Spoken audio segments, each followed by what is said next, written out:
This is the National Weather Service office at Greenville, Spartanburg. The preceding signal was a test of weather radio station WXL70's public warning system. During potentially dangerous weather situations, specially built receivers can be automatically activated to warn of an impending hazard. Test of the signal and receiver's performance are normally conducted between 11 a.m. and noon each Wednesday. If there had been a threat of severe weather, the test would have been postponed until the next available good weather day. Reception of this broadcast and the warning alarm will vary at any given location.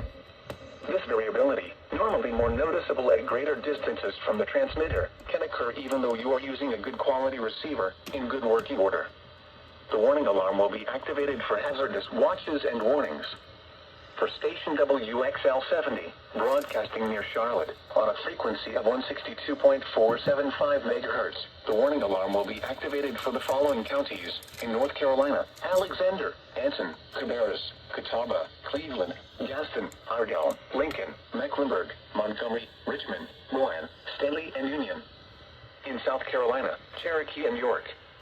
This concludes the No Weather Radio All Hazards Torn Alert test.